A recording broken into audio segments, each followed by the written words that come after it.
Well, I'll tell you something. I saw it be titled Open Letter to Government. Yeah. And I think, first of all, the person who wrote it should identify themselves. Because if you read what is called an open letter to government, I think they're totally wrong in their approach. It was a political statement being made with some very familiar themes as espoused by the opposition. If you're going to write to government and to say to government that there is a problem with noise pollution and that we believe government should do more to resolve the issue, I'm not sure this is how you write a letter.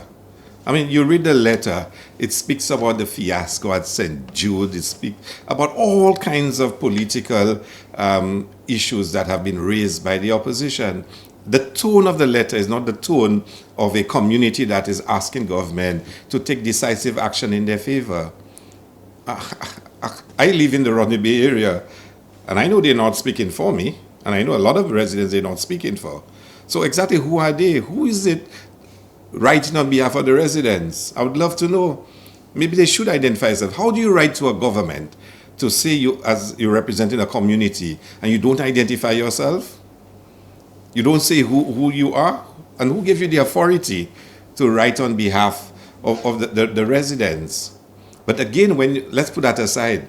When you read the contents of the letter, and I wish the whole of St. Lucia would read the letter, there's nothing in that letter that suggests it is a genuine attempt at engagement between a government and a government. There's nothing in that letter. And it raises some very interesting issues. For example, in that statement, and I don't call it a letter, it's a political statement, it speaks of the false narrative of people came to live by the noise and now they want the noise to stop. I don't know that. I mean, for how long have we had the Rodney Bay Strip? For how long have we had entertainment along that strip? So what's the issue you want to resolve? Do you want the restaurants to close? Do you want any establishment playing music to close? How many establishments do play music there? I drive there every night, almost every night. I mean, how many establishments actually play loud music? And how often do they do so? And at what hours do they do so? Because they also have rights, huh? They have licenses to operate, and the law says they can play music up to 2 a.m. Now, is it that you're saying maybe before 2 a.m. the music is so loud that you want them to be more considerate? Then if that's the case, let's sit down and have a mature conversation about it. Because if residents are having a problem, it is the responsibility of government to sit and speak to other stakeholders and try to solve the problem. We have to solve the problem if there is a problem. But what exactly is the problem? And what exactly do you want us to solve? And let's sit down and discuss with everyone how we resolve it. Because it cannot be a solution that if I decide that I'm going to get a piece of land next to a nightclub and I'm going to put apartments there, then the nightclub must shut down for me. That's how some of the stakeholders feel. That's how some of them feel. So we have a difference of opinions between the establishments and some of the residents.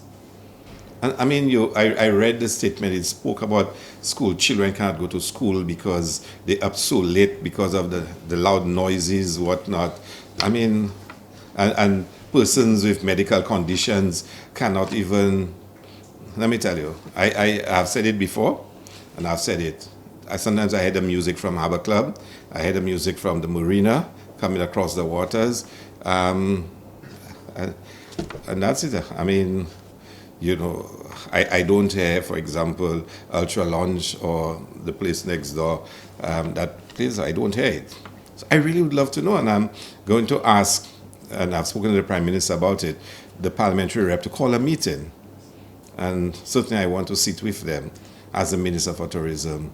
And in a sense, a lot of that falls under our ministry in a sense because it is the most visited area by, persons who come to St. Lucia for dinners. The most restaurants are there, and for entertainment. And let's see how we can resolve the problem. So if there is a problem, let's resolve it. But what was published is certainly not a letter.